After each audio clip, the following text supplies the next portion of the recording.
제가 오늘 세 번째 특강입니다. 제일 첫 번째는 대조선의 뭐 의미나 뭐 그런 거에 대해서 말씀드렸고요. 두 번째는 대조선은 동물의 왕국. 그래서 한대 지방부터 열대 지방까지 모든 동물이 대조선에 살고 있다. 이걸 말씀드렸고요. 오늘은 동물의 왕국 속편으로 대조선은 원숭이의 천국이다. 이런 제목으로 특강을 시작하도록 하겠습니다. 자, 여기서 보면은 제목이 천국이죠, 천국. 천국은 뭐냐면은 우리가 종교적으로 보면은 뭐 천당, 뭐 이렇게 사람들이 살기 좋은 곳, 유토피아 뭐 이런 걸 뜻하죠. 그런 것만큼 대조선에서는 원숭이가 참 살기 좋은 기후로 형성되어 있고 원숭이가 많이 살고 있다. 그거를 표현하고 있습니다. 자, 여기서 보면은 동국무원이라는 말이 있는데 동국에는 원숭이가 없다. 자, 이 말이 어디서 나온지 모르겠어요. 제가 인터넷에 많이 있길래 찾아보니까 근거가 없더라고요. 어디서 나왔다는 거. 그런데 올해는 원숭이 띠 해라고 그래서 많은 분들이 연초에 원숭이의 특성이나 거기에 대해서 많은 글들을 썼는데 거기서 가장 많이 나온 말이 동국무원입니다. 과연 조선에는 원숭이가 없을까요? 자, 여기 계신 분들 중에서 조선에 원숭이가 있었다고 생각하시는 분 한번 손 들어보세요. 조선시대를 얘기하는 거예요? 조선시대, 조선 땅에 원숭이가 살았다. 몇 년도? 그러니까 조선 초부터 말까지 원숭이가 없었다라고 생각하죠. 전부 없다고 생각하죠. 자, 그러면 그것이 허구라는 거를 한번 밝혀보도록 하겠습니다. 자, 첫 번째 순서로 전라도로 가겠습니다. 전라도의 원숭이가 뭐 그냥 살았다가 아니고 서식했다. 서식했다라는 말은 자연 속에서 먹고 자고 쉴 수 있는, 그러니까 야생에서 살고 있었다는 겁니다. 동물원에서 살고 있다는 말이 아닙니다. 그렇게 새겨 들으시기 바랍니다. 근데 이제 전라도라고 그랬는데 왜 제주도로 이렇게 집어넣냐 하면은 제주도는 조선 팔도에 빠져 있죠. 제주도는 조선 팔도가 아닙니다. 다만 전라도라는 것은 지금 한반도로 봤을 때는 남쪽에 있는 지역인데 좀 왼쪽으로 서쪽으로 치우친 부분이 전라도입니다.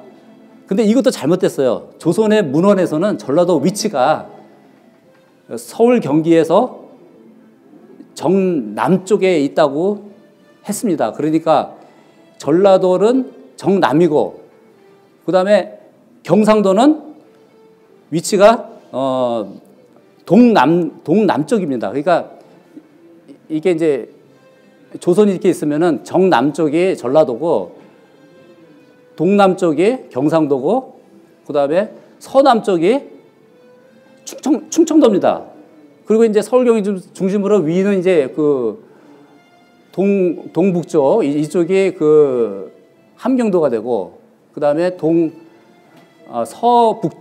서북쪽이 평안도, 그 다음에 완전히 서쪽이 황해도입니다. 황해도. 그러니까 서울 경기를 중심으로 조선 팔도가 곧바로 연결되는 그런 시스템입니다. 조선 팔도가.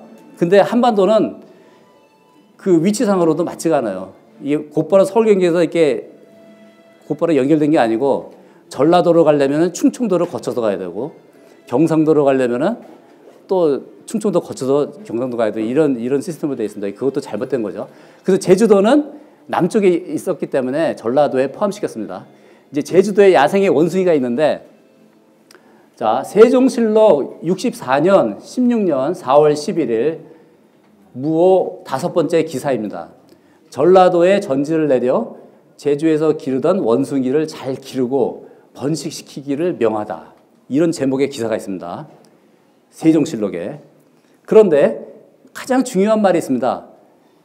전라도 감사에게 전지하기를 첨지중추원사 김인이 제주 목사로 있을 때 원숭이 6마리를 잡아 길들이게 하여, 이런 말이 있습니다. 자, 길들이게 한다는 거는 이제 뭐 가축처럼 이제 어떤 그 애완동물을 이렇게 키운다는 얘기인데, 근데 길들이지 않았다는 건 뭐냐면 야생에서 잡아왔다는 거죠. 그게 뭐냐면 제주도에 원숭이가 있는데 그거를 잡아와서 길들였다는 얘기입니다. 그러면 야생에서 살았다는 얘기죠.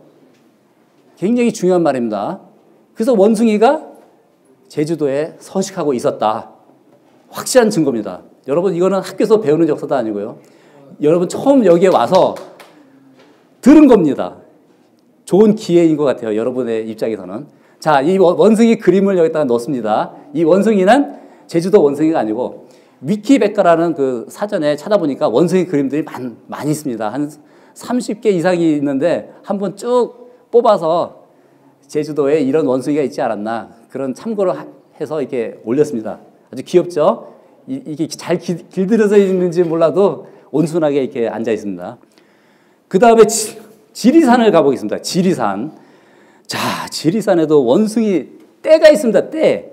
원숭이 떼라는 거는 와글와글 그냥 무지 많다는 거예요. 지리산에. 과연 우리 한반도 지리산에 원숭이가 있을까요? 없습니다. 한반도는 원숭이가 살지를 못해요. 동문선이라는 조선시대 때 문헌이 있는데 제8권의 칠원고시에서 유방선의 청학동을 보면, 자, 청학동은 지리산에 있는 그런 지역 이름이죠. 저 보라 지리산 꿈틀꿈틀 높으시고 만겹 구름과 시내가 사철 자욱하네. 백리라 수백리에 뻗쳐 형세가 엄청나니 무산이 감히 자웅되지 못하구나. 그래서 쭉 이제 길어가지고 잘랐습니다. 깊은 숲에 닭과개는 보이지 않고 해가 지자 원숭이들의 울음만 들릴 뿐. 자, 해가 지니까 그때 원숭이 세상인가 봅니다. 많은 원숭이들이 이 산속에서 울었다는 그런 내용입니다. 그러면은 지리산에 원숭이가 살았다는 얘기죠. 과연 한반도 얘기일까요? 아닙니다. 자, 이 그림은 우리나라 지리산이 아니고 원숭이가 살고 있는 지리산을 여기다 올려놔 봤어요. 그러면 지리산은 어디냐? 한반도에 지리산이 진짜가 아니라면은 원래 지리산은 어디 있냐? 그것은 바로 고려산 중에서 오악이라는 산이 있습니다. 대륙에 있는. 그 오악 중에서 남악이 형산입니다. 형산이 바로 지리산으로 우리가 볼 수가 있어요. 왜냐하면 문헌상 여러 가지 증거들이 지리산하고 일치합니다. 이것은 중국의 형산을 묘사한 거예요. 중국의 형산? 네. 형산이 지리산으로 보고 있습니다. 형산은 여러분들 많이 여행 가죠?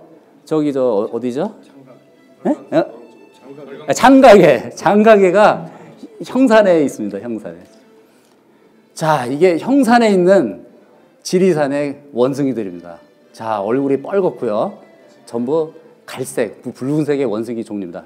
얼마나 원숭이가 많았으면 한 나무에 이렇게 모여서 이렇게 살고 있습니다. 그리고 거기 장가계 여러분들 많이 가시는데요. 거기 무릉도원이 있습니다. 우리가 조선시대 때 그 나오는 무릉도원이 장가계를 말하고 있습니다. 그 장가계 원숭이를 말합니다. 그 다음 변산반도. 자, 변산반도 전라북도라고 볼 수 있나요? 변산에도 원숭이가 있습니다. 동문선의 칠원율시에 보면은 제변산 소래사라는 글이 있습니다. 정지상이 지었는데요. 적막한 맑은 길에 솔뿌리가 얼기설기. 그 다음에 중략하고 가을바람 산들산들 지는 해 불고 산달이 차츰 훤한데 맑은 잣나비 울음 들린다. 이 변산 쪽에도 잣나비가 살고 있습니다. 얼마나 이게 참 중요한 내용들입니까? 누가 얘기 안 해서 알지 못하는 사실들이고 우리가 공부를 안 해서 찾아보지 않아서 모르는 것뿐이지. 여러분 시간 나서 옛날 조선시대 책을 보면은 이런 내용들이 무지 많이 나온다는 거 저는 이 시간에 여러분들한테 강조하고 싶습니다. 이제 경상도로 넘어갔습니다. 경상도도 원숭이가 서식하고 있다. 경상도 중에서 가야산이요. 가야산에는 원숭이 중에서 산도라는 산도라고 표기를 했는데 그 원숭이 종류입니다. 산도에 울음소리가 울린다. 구격 동문선 10권의 칠원고시에 보면은 가야산 내원사를 나사 옹병을 찾아갔다가 만나지 못하고 유호인이 지었습니다. 거기 보면 가야산 쭉 내려가면서 몇 마디 소리쳐 바위골을 흔들면 산정이 부르르 떨고 산도가 우네. 자, 산도. 여기도 원숭이가 살고 있습니다. 어디서 산다고요? 경상도 가야산이요. 그럼 가야산은 한반도 그런 가야산이 아니고 따뜻한 남쪽 나라 열대지방의 가야산을 말하고 있습니다. 다음 보겠습니다. 경상도도 경주. 자, 경주에도 원숭이가 있다고 그래요. 우리 경주 수학여행 많이 가죠? 거기 원숭이를 봤습니까? 원숭이는 나올 수가 없어요. 자, 이거는 신증 동구 여지승남. 신증 동구 여지승남에 21권 경상도 경주부 재영에 대해서 나온 기사입니다. 거기에 어세겸이라는 사람이 시를 썼는데 푸른 산과 바다가 서로 어울리니 누가 금오를 보내 한 시대를 상스럽게 하였던고. 교목은 연기를 띠고 옛나라에 남았는데 문인들은 망국을 탄식한 모든 세시를 짓세. 부용으로 쪼개내었으니 종래의 명승인데 원숭이들 기어올라 부르짖으니 바라보는 곳 위태롭네. 자, 원숭이도 이 원숭이가 경주에 살았다는 겁니다. 이게 이런 높은 데 기어오르고 뭐 하여튼 뭐 산에도 살고 사찰에도 살고 많은 원숭이가 이렇게 경상도 일대에 살고 있었어요. 이번에는 경상북도 쪽에 영덕 있죠. 영덕 쪽에 영해부에 원숭이가 살았다고 그래요. 영해부. 솔과 삼나무, 원숭이 또 학은 다 서로 알거니와 시끄러운 바람은 내 옷자락을 해치는 구려. 영덕 쪽에 영해부를 봤더니 거기에 원숭이들이 솔나무, 삼나무 그 사이에 그 산속에 이게 살고 있다라는 겁니다. 참 이것들을 하나하나 모으니까 이 팔도를 형성하면서 원숭이들이 이렇게 천국을 이루면서 이렇게 살고 있습니다. 바로 경상도 영해부에서 조선의 원숭이들이 이렇게 살고 있습니다. 이번에는 충청도로 넘어가겠습니다. 야, 충청도 계룡산, 여러분 계룡산 등산 많이들 하시죠? 그 계룡산에도 원숭이가 있는데 여기는 워낙 그 원숭이가 많다 보니까 사람들이 계룡산에 이제 등산을 하게 되면은 앞다투어 이렇게 나타나가지고 길을 인도한다 그래요. 뭐 앞뒤서거니 뭐 해가지고 그러니까 원숭이들이 막 뭐 사람을 이렇게 친하게 지냈나 봐요. 자, 사가집이라는 그 문헌이 있습니다. 거기 12권 시류에 보면은 내 계담 스님을 전송하노라니 계룡산길은 아득하기만 하네. 새벽길은 원숭이가 인도할 게고 잠잘 때 학이 함께 있어 주겠지. 자, 스님이 지나가는데 새벽길에 원숭이가 길을 인도한다는 그런 식기입니다. 그런데 여기 원숭이를 이렇게 제가 집어넣었어요. 이 원숭이는 많이 어디서 본 원숭이죠. 이 동남아시아에 있는 원숭이가 아니고 저기 아프리카하고 아라비아 반도에 많이 서식하고 있다고 그래요. 예, 개코 원숭이. 근데 조선시대 때는 비비라고 합니다. 비비. 한자 성어가 나온다는 거는 조선시대 때 이 원숭이가 많이 알려진 그 원숭이라고 그래요. 왜 이거를 충청도에다 집어넣냐면은 충청도 지역이 워낙 커서 이 조선의 충청도는 저기 리미아 그 아프리카까지 퍼져 있다고 저는 봅니다. 그래서 아프리카의 원숭이를 제가 이때 집어넣습니다. 거의 같은 지역인데 개태사, 충청남도에 보면 개태사라는 절이 있죠. 거기에 원숭이가 나옵니다.